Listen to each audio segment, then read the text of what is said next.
विकास कराना था।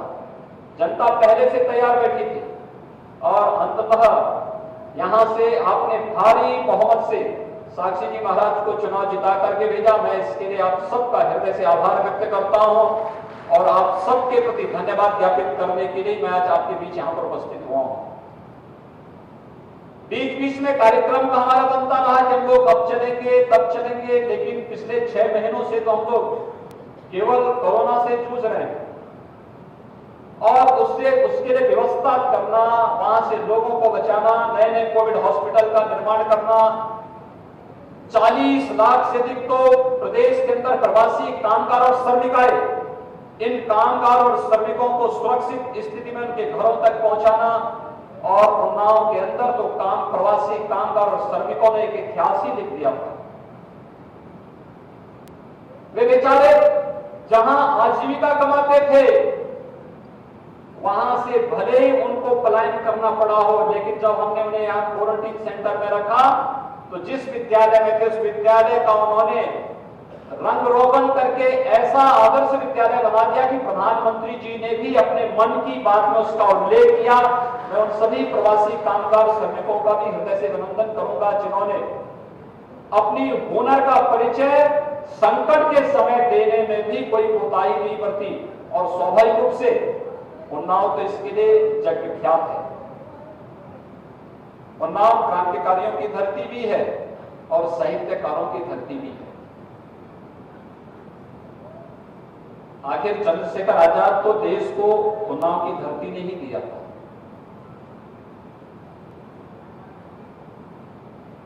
यहां पर क्रांतिकारियों की एक लंबी श्रृंखला थी जो देश की आजादी के लिए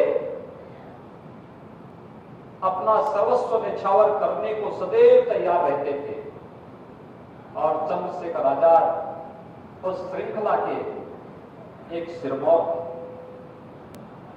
आज सरदार भगत सिंह की जयंती भी है। स्वाभाविक रूप से इन क्रांतिकारियों के प्रति नमन करने और अपनी श्रद्धा को व्यक्त करने का एक अवसर हम सबको प्राप्त होता है। यह धरती प्रख्यात साहित्यकार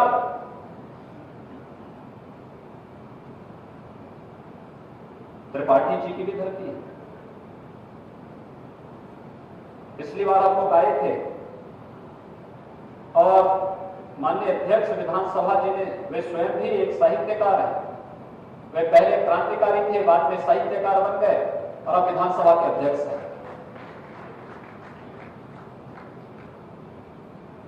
कमी देखने को मिलता है एक व्यक्ति साहित्य लेखन का काम भी करे, गरीबों, मजदूरों और किसानों की लड़ाई को लेकर के भी जिन्होंने अपनी पूरी जवानी लगा दी हो और उसके बाद फिर विधायिका के एक उस मंच पर जाए, देश की सबसे बड़ी विधानसभा उत्तर प्रदेश की विधानसभा है, उस विधानसभा में अध्यक्ष के रूप में 403 विधायकों का मार्गदर्शन करते हुए, उन्हें लोक कल्याण के प्रति निरंतर आगाह करते हुए विधायिका के कार्य को पूरी प्रतिबद्धता के साथ आगे कर सके।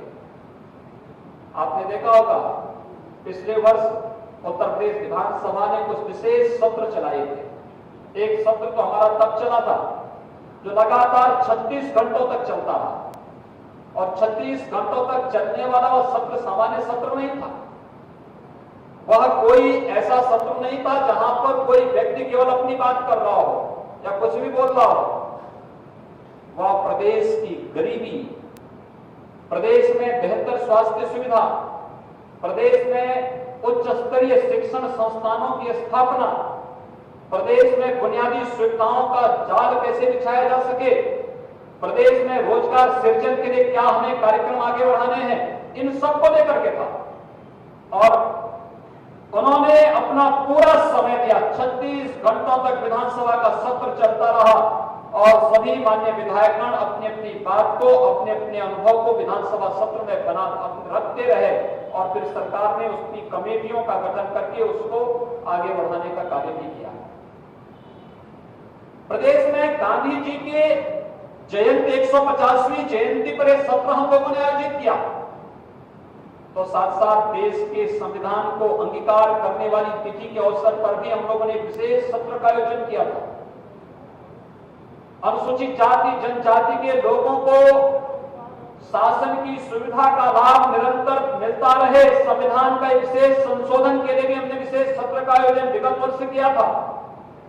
और इस वर्ष जब कोविड-19 से पूरा देश और पूरी दुनिया कहीं छुपी भी थी, कहीं डरी भी थी, कहीं पर भयभीत थी, सहमी भी थी, और तब हम लोगों ने उत्तर प्रदेश विधानसभा का एक 3 दिवसीय विशेष सत्र का आयोजन इस वर्ष भी करके हम लोगों ने अपने विधायी कार्यों के प्रति अपने वचनबद्धता को ही व्यक्त किया है।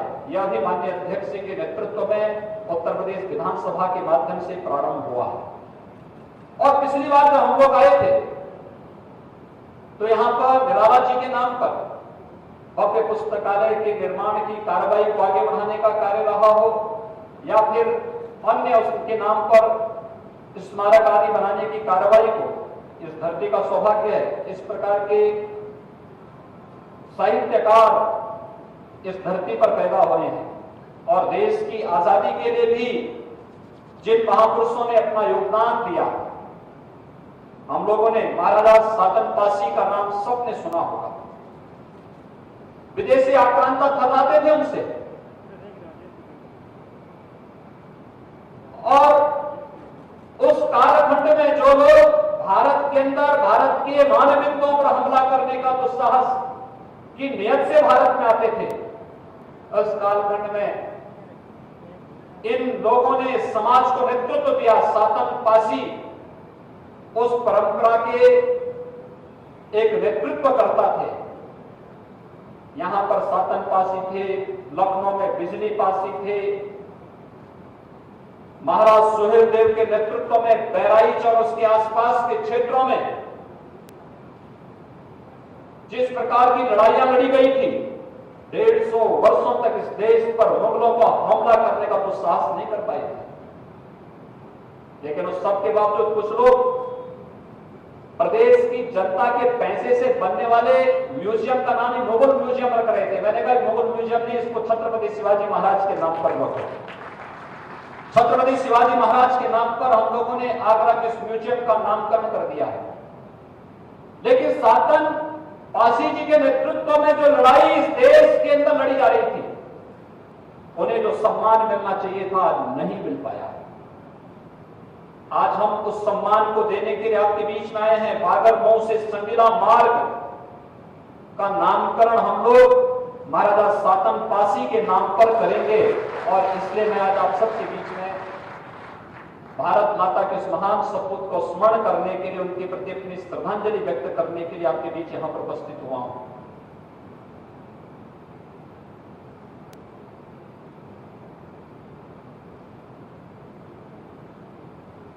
देश के अंदर देश की आजादी की लड़ाई कैसे लड़ी जानी चाहिए, यह कार्य इस धरती से आगे बढ़ा था, और अमर शहीद गुलाब सिंह लोधी जी के नेतृत्व में उस लड़ाई को लड़ा था इस देश क्षेत्र में। क्या जज्बा रहा होगा उस समय जब साधन नहीं थे, जब लोगों के पास ये जानते थे कि विदेशी हुकूमत हमें बर्दाश्त नहीं करेगी। उन स्थितियों में अपने स्वयं की परवाह किए बगैर, परिवार की परवाह किए बगैर भारत माता को विदेशी दासता की बेड़ियों से मुक्त करना है, इसके लिए कार्य करने वाले, नेतृत्व करने वाले क्रांतिकारियों की कमी इस भारत की धरती पे कभी नहीं रही। और मुझे लगता है हम सौभाग्यशाली हैं कि अमर शहीद गुलाब सिंह लोधी जी भी उस क्रांतिकारियों की एक महत्वपूर्ण कड़ी थे, एक नेतृत्व करता थे, जिन्होंने इस धरती पर जन्म लेकर के लखनऊ के अमीनाबाद में भारत के आन मान और शान के प्रतीक तिरंगा को लहरा करके विदेशी ताकतों को चुनौती दी। ये कार्य उन्होंने यहां से प्रारंभ किया था और आज हम सबको इस सौभाग्य प्राप्त हो रहा है कि यहां के सामुदायिक स्वास्थ्य केंद्र का नामकरण और उस प्रांगण में इस महापुरुष की मूर्ति की स्थापना का कार्य सरकार करेगी। इसके लिए आज मैं अपने आप को घोषणा करते हुए जो हमारे यहाँ के माननीय सांसद जी ने, माननीय विधायकों ने जो मांग की थी, उस कार्यक्रम को आगे बढ़ाते हुए मुझे बहुत प्रसन्नता की अनुभूति है और आज यह कार्यक्रम सरकार के स्तर पर वहां पर हम लोग आगे बढ़ाएंगे। उन्नाव की धरती इस बात के लिए भी सौभाग्यशाली है, देश की संविधान सभा को भी नेतृत्व उन्नाव ने दिया था। पंडित दिसंबर दयाल त्रिपाठी जी, उनकी कर्मभूमि बागर मऊ है और देश के संविधान सभा में बहुत सारे मुद्दों पर जिसका उल्लेख अक्सर हमारे विधानसभा के अध्यक्ष जी के द्वारा किया जाता है।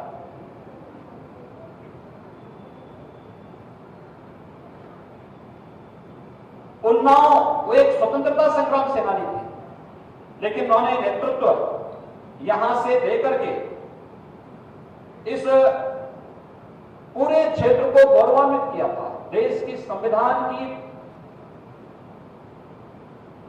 जो वास्तविक पहली प्रति बनी थी, जब देश के संविधान लागू होने के 50 वर्ष के उपलक्ष्य में हमें मूल प्रति उपलब्ध कराई गई थी संसद के द्वारा, तो उस समय मैं देख रहा था इन सभी महापुरुषों के उसमें हस्ताक्षर मौजूद थे मूल प्रति में, और वह सौभाग्य उन्नाव जनपद को भी जाता है। और आज मुझे यह बताते हुए प्रसन्नता है कि प्रदेश सरकार ने भी हाल ही में एक राजकीय महाविद्यालय रसूलपुर रूली का बनाया है। मुझे भारत माता के इस महान सपूत के नाम पर दिसंबर दयाल त्रिपाठी जी के नाम पर इसके नामकरण करने की घोषणा का सौभाग्य प्राप्त हो रहा है। मैं इन महापुरुषों के प्रति अपना सम्मान व्यक्त करता हूं, अपनी श्रद्धांजलि भी देता हूं। भाइयों बहनों, आपने यहां पर आज लगभग 190 परियोजनाओं के उद्घाटन और शिलान्यास के कार्यक्रम को देखा होगा। हम लोग एक व्यवस्था बना रहे हैं। लोगों के लिए आश्चर्य है, उत्तर प्रदेश जैसे राज्य में जिसके बारे में कहा जाता था कि यहां पे कोई बुनियादी सुविधाएं नहीं, अपराध है, लोग तमाम बुनियादी सुविधाओं के लिए त्रस्त हैं, लोगों को लगता था कि कोरोना आएगा तो उत्तर प्रदेश का क्या होगा, एक आशंका रहती थी और स्वाभाविक भी थी। उत्तर प्रदेश के नाम पर जिस प्रकार का माहौल बनाया गया था, पिछली सरकारों ने जिस प्रकार से उत्तर प्रदेश को देश और दुनिया के अंदर बदनाम करके रख दिया था, हमें उससे उभारना था। लेकिन 3-3.5 वर्षों में हम लोगों ने इस कार्य को लेकर के पूरी मजबूती के साथ, पूरी ईमानदारी के साथ कार्य करते हुए इसे उभारने का कार्य किया। इसके लिए हम लोगों ने अनेक प्रयत्न किए, अनेक प्रयास किए और प्रयास की श्रृंखला में ही आज अगर हम सफल हुए तो एक टीम वर्क दिखा है प्रदेश के अंदर। एक टीम वर्क हर एक स्तर पर, शासन में, प्रशासन में, जनप्रतिनिधियों में, जनता में आपस में एक साथ जुड़ करके, मिल करके हम लोगों ने इस कार्यक्रम को आगे बढ़ाया। कोरोना कालखंड में सफलतापूर्वक परिणाम दिए। लोगों को लगता है उत्तर प्रदेश आखिर इतना सफलता परिणाम कैसे दे पाया, लेकिन हम लोगों ने पिछले 3-3.5 वर्षों में हेल्थ इंफ्रास्ट्रक्चर के लिए बहुत कुछ करने का प्रयास किया।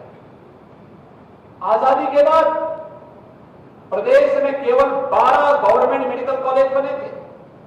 1947 से लेकर के 2017 तक इन 70 वर्षों में केवल 12 मेडिकल कॉलेज, और भाइयों बहनों 2017 से लेकर के 2020 के बीच में हम वर्तमान में 29 मेडिकल कॉलेज उत्तर प्रदेश में निर्माण का कार्य प्रारंभ कर चुके हैं। तो एम्स में हम लोगों ने प्रवेश भी दे दिया है। और अन्य स्वास्थ्य की सुविधाओं को बेहतर रूप से आगे बढ़ाने का कार्य निरंतर जारी है। हमारा प्रयास है आने वाले समय में जो 16 जनपद हैं जहां मेडिकल कॉलेज नहीं, या तो सरकार या पीपीपी बोर्ड पे हम वहां पर एक नया मेडिकल कॉलेज भी देंगे, जिससे लोगों को राहत मिल सके और बेहतर स्वास्थ्य की सुविधा लोगों को अपने अपने जनपदों में मिल सके। स्वास्थ्य की सुविधा के साथ साथ मेरा यह मानना है आधी से अधिक बीमारी की जड़ है शुद्ध पेयजल की आपूर्ति न होना। हम लोगों ने शुद्ध पेयजल की आपूर्ति के लिए कार्य योजना बना करके लागू कर दिया। बुंदेलखंड तो पहले चरण में, क्योंकि बुंदेलखंड हमारा एक ऐसा क्षेत्र था जहां पर लगातार हर वर्ष फरवरी से लेकर के जून तक या जब तक मानसून नहीं आता था तब तक लोगों को टैंकर से पानी पहुंचाया जाता था। वहां से प्लान इस बात को लेके होता था क्योंकि पानी नहीं है। आज मुझे बताते हुए प्रसन्नता है बुंदेलखंड के 7 जनपदों के लिए हम लोगों ने घर घर तक शुद्ध पेयजल उपलब्ध कराने के लिए प्रधानमंत्री जी के हाथों उसका शिलान्यास भी किया, कार्यक्रम शुभारंभ भी कर दिया है। हम बिंदु क्षेत्र के लिए भी परियोजना स्वीकृत कर चुके हैं और अब हम लोगों ने मस्तिष्क ज्वर से प्रभावित, आर्सेनिक क्लोराइड से प्रभावित जनपदों में भी और जिन जनपदों में शुद्ध पेयजल की आपूर्ति नहीं हो, इन सब के लिए कार्य योजना प्रारंभ कर दिया है। और हमारा प्रयास है कि आने वाले 4 वर्ष के दौरान हर गांव में, हर बस्ती में शुद्ध पेयजल हर घर तक पहुंचाने की व्यापक कार्य योजना को आगे बढ़ाने का कार्य करेंगे। शुद्ध पेयजल की आपूर्ति का मतलब आदि से अधिक बीमारी का समाधान, बीमारी समाप्त, कोई बीमारी फिर नहीं, उपचार के अच्छे साधन मिलेंगे, शिक्षा में आमूलचूल परिवर्तन करने की तैयारियां चल रही हैं।